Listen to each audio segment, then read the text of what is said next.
In this video, I'll be showing you how to plan and cover the basics for a successful promo and PR campaign for your next release or your label's latest output without having to spend a single penny. This process can take some time initially, as you'll have to build up your contacts and relationships, but this method can save you hundreds of pounds per release, if not more. I am by no means a pro in music PR or promotion, but I'll guide you through the methods I've utilised over the years, which have won me results greater than most of the PR campaigns I've ever paid for. First things first, to execute this well, you will need time, which explains why most people will pay for PR professionally, or some people skip it entirely, which I think is extremely inconsiderate for any hard-working artist or independent record label. Gaining exposure and sustaining visibility is becoming more and more difficult, as we're constantly flooded by new labels and the sheer volume of digital releases. Especially if this is the first campaign you've ever done, really keep time into consideration, as replies can be slow and you may have to chase people up from time to time as you start to build these connections and relationships. The optimal duration I've been advised for an EP or single campaign is 6 to 8 weeks before the date of the release. This will allow enough time for magazine print runs, as well as maximising your results by being able to negotiate the best premieres, mixes, articles and more. If you plan on promoting an album, I'll add an extra few weeks to a month to lock down an earlier announcement date and more premieres, plus interviews and other articles on the build up to the big release date for maximum exposure. Next is the press release.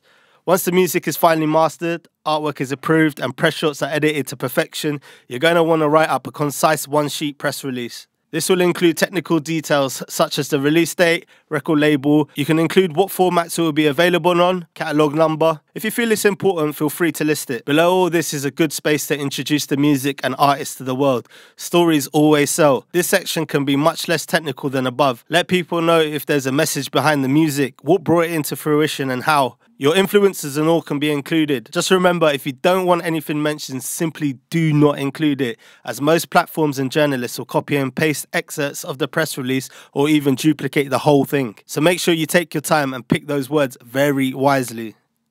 For those not particularly gifted with the English language like myself, I'd always start with bullet points that I want to include in the press release. Slowly, I'll string these sentences together until they develop into a few paragraphs. Sooner or later, I'll have all my points across in a poorly structured press release, but it doesn't end there, thankfully. I'll send it to a friend to get the writing checked and edited. Once it's sent back to me and I'm happy with it, I'll create a PDF file of the final version of the press release, making sure it looks sexy and shiny. If you can't edit the text yourself or don't have a friend that can do it, you can always go onto a freelance website like Fiverr. It's quite cheap and the turnaround times can be rapid. Also, the format for the final press release can be just a simple plain text file. PDFs can and look more impressive, but at the end of the day, it's the information that's the most important, and it will be copied and pasted across the internet and not the hours put into making perfectly formed columns in Adobe InDesign. Presentation is secondary for this part. Many huge artists and labels just use plain text press releases. I've also included a folder of club music press releases in the description that I've picked at random, just in case you ever wanted an example. Now it's time for bonus tip number 1. It may be a portrait of you or your artist, but most online publications will display images and press shots in landscape. This is something you want to keep in consideration and worth letting your shooter know before the shots are taken. It's also best to include a variety of color press shots in both orientations when you're sending them out. Now you have all the assets approved and ready: mastered audio files, high resolution artwork, a one-sheet press release and plain text, PDF or both, and edited artist press shots. So once I have all the assets and the artist and I are 100% happy and ready to move forward, it's time to start getting the hype built around the release. There's probably no better way than getting your tunes played by top-tier selectors across clubland and over the airwaves. To get the ball rolling, I'll create a private link which will be streamable in full and download ready. For this part, I personally use SoundCloud. It's a familiar platform amongst DJs and journalists. For the most part, it's reliable, and as the title of this video suggests, free. Running on a small scale of promotion, it can cost you nothing. The platform allows for an unlimited amount of streams and 100 downloads per file without having to shell out for a pro account. I'll also include the text of the press release in the description and include Dropbox links in my emails, as they are streamable and have no download limitations even on an absolutely free account. I highly recommend uploading an MP3 and have WAVs available upon request or in a separate Dropbox folder. Also, make sure all files are labeled correctly with the MP3 files including the correct metadata in the ID3 tags. It's also worth using a smaller version of the artwork in the MP3s to keep the file sizes down. There are alternative options for this part of the promotion too. A lot of labels and PR agencies are using pre-release promotion platforms such as FatDrop or InFlight. These are more customizable options that will give you far more detailed analytics and feedback through a single organized website. So if the idea of getting more from DJs to detailed analytical feedback from each release in one space, I'd suggest these two options. Saying that, they do come at an extra expense. It's worth checking out your options and weighing up the pros and cons to see if it's worth it for you. Next up, after I've uploaded and double checked my private stream and download links, I'll compile an email through my MailChimp account. MailChimp is also free if you have under 2,000 email contacts. I'll keep the email and the contents of it as simple as possible. I'll just be including the title of the release, artwork, track list, press release, plus all the important stream and download links. After making and checking the initial draft, I'll schedule the email to be sent an hour or so later to my mailing list, as I can make any last minute adjustments if I really have to before it's sent and too late. If you haven't created an email list of your favorite DJs already, the simplest way I have found is to ask DJs directly over social media and asking them if it's cool to email them forthcoming music. Some DJs will also have their email for promos openly available, so have a look and get that email list popping. Other quick and effective methods would be broadcasting on your socials that you're creating a mailing list and will be sending out new music, and asking them to message or comment their email address. Simple. Email lists are also handy once the release is out, bringing it to potential customers' attention. You can always create different, very targeted mailing lists through MailChimp. A good example would be existing customers from Bandcamp. You can do this by exporting their email addresses as a CSV file on the tools page and then import them into MailChimp as a new audience and send emails every time a new release or merch becomes available. Now for the all-important print and digital publications. Shouting about your own music doesn't always go down too well. There are enough platforms within most music niches to do that for you though. Having an authoritative platform or figure sharing your art in any scene gives it some form of validation and instills interest and confidence about you, your artist or label in people, and it works very, very effectively. First, you'll need to get the information and audio to the correct people for them to take it into consideration for sharing. The most simple and least time-consuming way to connect with journalists and editors I've found is to search the publication's name into the Twitter search bar. Most journalists will display the publications that they work for.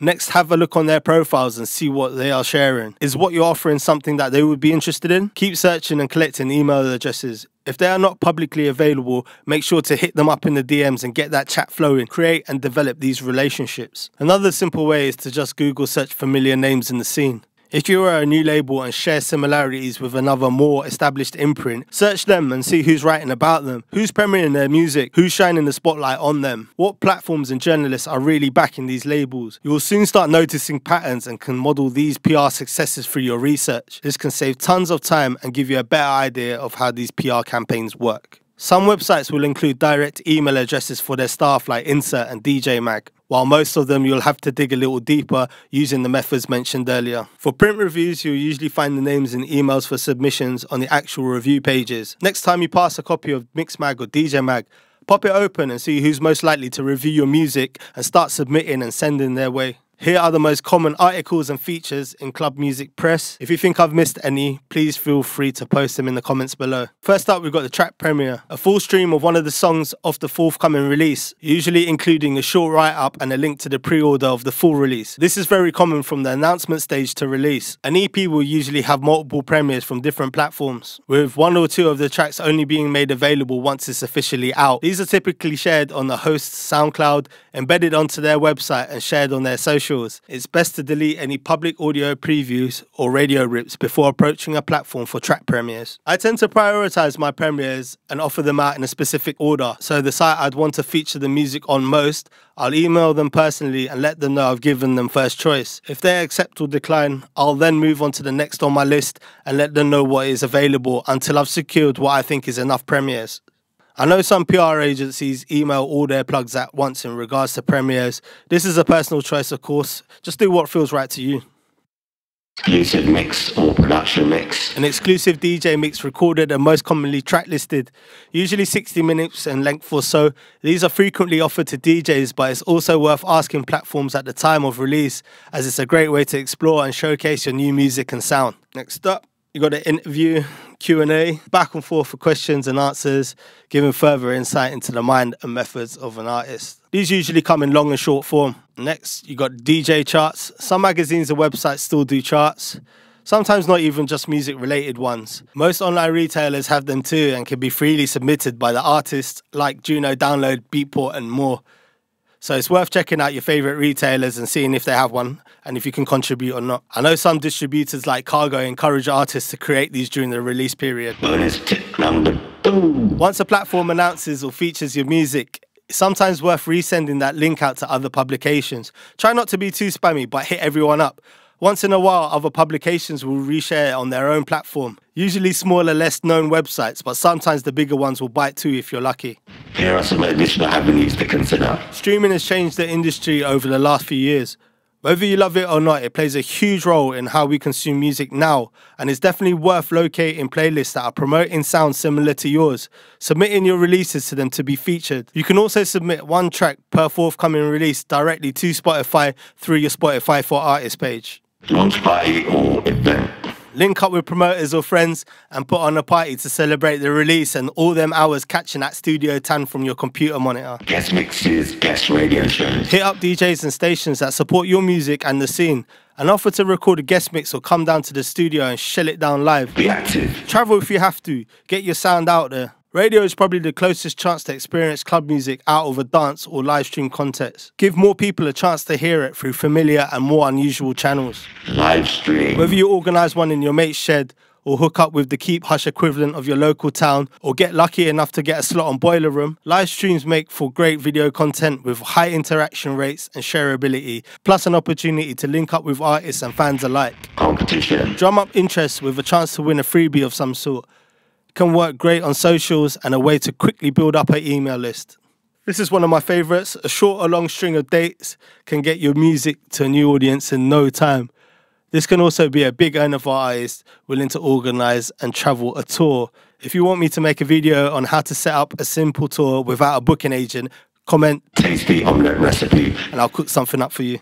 You can start a YouTube channel, film behind the scenes, how-tos, breakdown videos, giving fans further insight into your methods and tools. You can also look for a premiere or exclusive video with another YouTube channel. Definitely research channels in your scene, see what suits you and reach out.